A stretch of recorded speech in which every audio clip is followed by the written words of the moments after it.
Okay. I don't I don't even know, man. You guys you guys are so awesome. There was a time about a month ago where the finances for the shop and stuff were getting pretty weird and messed up, and I was worried that I made a huge mistake.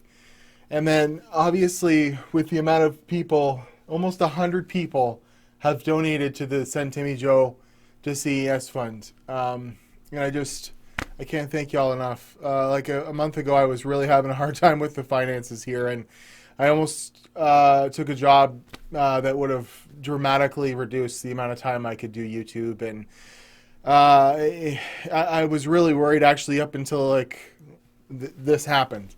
But you guys came through for me, and I upped the goal a little bit because I guess this was a really fast storm to help me out, and GoFundMe contacted me directly and asked about the validity of what I was doing. And once I got back to them about this kind of why I did the GoFundMe, they encouraged me to up the goal. And I thought the most I'll ever ask for is 1,500. I guess you can donate above and beyond that, because that hasn't stopped people. You just keep getting donations, and I can't stress enough that it was at a time where financially it really wasn't making sense for me to keep doing this. And I've had some really good video count or view counts on my videos lately, and some really good videos, and you guys have given me such support, but I was still very unsure about myself until this. So I can't thank you guys enough for helping out, and I don't need any more money to go to CES, so you don't have to keep donating, guys. It's seriously, but I don't know. That's all I have to say. I got a little quick tech video for you here today on a Gigabyte motherboard. But just the generosity, even local people have contacted me to lend me hardware. And, there's a bunch of people that donated more than $100. Like, it doesn't even make sense. I got to think. I've been trying to thank each and every one of you through the page. I would probably spent an hour replying to people last night, and I wasn't even half done. So I will get to all of you, and I want to thank you so much.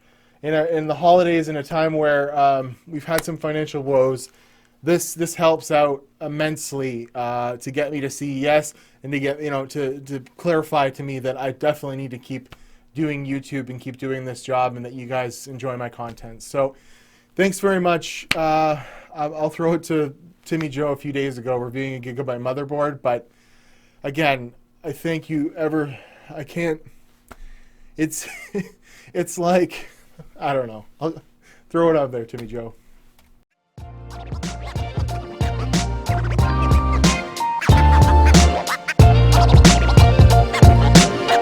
Wow! Hi there, guys. Welcome back to Quick Tech with Timmy Joe. The name's on the shirt. Get it right. What's up? So, this is gonna be a real quick one today. Gigabyte was kind enough to send me over the Z390, which was my first foray into me actually owning not Coffee Lake, but sort of Coffee Lake.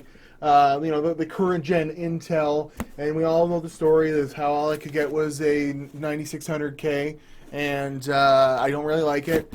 And yeah, but whatever. I will be switching back to Ryzen as soon as some things clear up. I also have the 9900K in here, and as you see here, probably frozen. Something would have happened by now. Oh! 2303, motherfuckers! I put it in some snow and got it at 5.3 gigahertz and broke 2300 in Cinebench, which is awesome. So, Gigabyte's been kind of, I wouldn't say sponsoring the channel, but they've been sending me enough motherboards that I've really stuck with them because no one else is sending me motherboards, and I like it a lot because their motherboards are really freaking good. And what really surprised me with this generation is no matter if you get, there's a whole bunch of Z390 boards, but no matter which one you get, except for I guess the ITX version, they all have the same VRM on them. And it's really nice, 12-phase VRM, 12 plus 1 digital phase solutions, whatever. So don't come here for, a crazy in-depth analysis. I just know I use the board and it's been working very, very well. And we've even overclocked, you know, the highest den chip to as far as it'll go, and the VRMs were like, you know, cool to the touch. So it's just a really, really good kind of experience. So where there's actually like 4 or even sort of 5 Aorus branded boards. We'll just talk about the 4, you know, ATX versions, not the ITX. And, you know, it's here the Aorus. This is the Wi-Fi version, and it is hard to kind of judge right now because of cyber deals and whatever. A lot of stuff's out of stock, which, you know, I usually go to Newegg, and that's kind of the baseline, whatever. But we'll go to PC Part Picker. We see here that the board that in question is usually priced around $200, and you know, it's totally worth that premium of $200. But this version has the Wi-Fi, and there is a non-Wi-Fi version just called the Pro, and it's about 15 bucks cheaper. I would probably go with that. I'm not a big Wi-Fi on my computer kind of guy, but because Gigabyte sent me this and this nice system here, it's nice to have, you know, if you're troubleshooting issues with your internet connection or something like that, or you got to put your PC somewhere where you're not going to be able to run a cord. I'm a corded guy. I would go for this because it's essentially the same board otherwise. But all of them look really, really similar, except for you get more bling the higher you go. So there is the Ultra, which has even more bling. You know, it has, let's see here, can we look at the pictures? Boof! It has a bunch of, you know, the heat sinks are plastic on it. This board actually reminds me very much of my Ryzen X470 board that they sent me. I figured that I was getting the best version when I opened this up because I hadn't done much research, and then it turns out, no, with Intel they go like 10 steps beyond, and they put little metal heat sinks on all the PCIe covers and stuff, or sorry, on the NVMe covers and stuff like that. So you get the nice RGB fusion. You can, you know, change. I got it all set to blue right now. I was actually having issues with it, but I'll talk about that in just a second. But there's a little bit more options in probably the BIOS for the Ultra, and then for the Master, which is so you're about $230, spending $30 more for the Ultra to get that extra bling, and then you go up to the Master and you're up to $300 for essentially the same board with a lot more, you know, bells and whistles, which is kind of nice. But so to talk about any problems I've had specifically with this board, well, all it really had to do with was the RGB fusion, and they actually extracted the ability to just change the lights on the board right from the BIOS, which I love that because I don't like installing the software. And then the software I installed directly from the website wasn't working, and I had to talk to my Gigabyte contact, and he sent me a newer version that works with this. And you know, it's not really the cutest software, really. Look here, I'll show you quickly.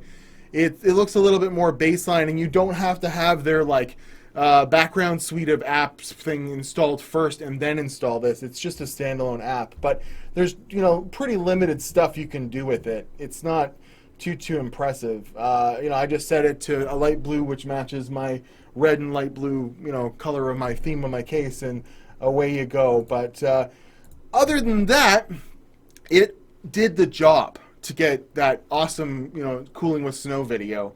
And I think if I had the Master, wouldn't have done much better. I also have the memory in here running at 3600 CL15, which is awesome. Now, that doesn't really do much exactly for performance on Intel, like as much as it does with Ryzen, but it's really cool to see a high-end 4266 memory kit running at such an awesome, incredible speed.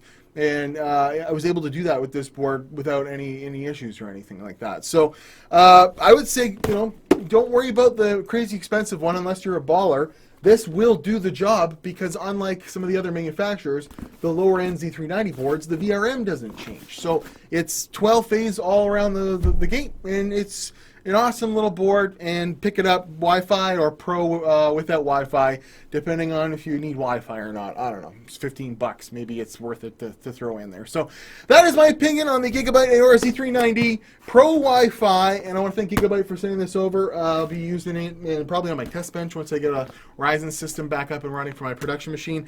But yeah, it is what it is, and I think Gigabyte makes some of the best boards where they kind of trade blows with Asus, but Asus did a real weird thing on this one where their high-end board only has 4 phases. So good on them for this one. It has really good VRM cooling, with some heat sinks on it. Not quite as good as the Ryzen that actually had like a fin stack. I think the higher end versions would include that, but with a 12 phase VRM, you don't really need that. And it's just nice to see them, kind of just doing the same VRM across the board. That's the main thing. So I'm Matt Watch, Timmy, Joe, Instagram, Twitter. This has been Quick Tech. In case you're looking at buying, one of these boards, I'll leave links in the description if maybe it'll come on sale, back on sale, because it looks like the majority of these they're low stock. Just because it's been Cyber Week, man. It's been Black Friday Cyber Week, so people are buying up systems like crazy. And we'll be back with another video a little bit later, but thanks very much for Gigabyte, and we'll talk to you guys in the Patreon and all that good stuff. I'll see you guys later. Bye-bye. Timmy Joe. He makes videos about computers on the internet. You betcha.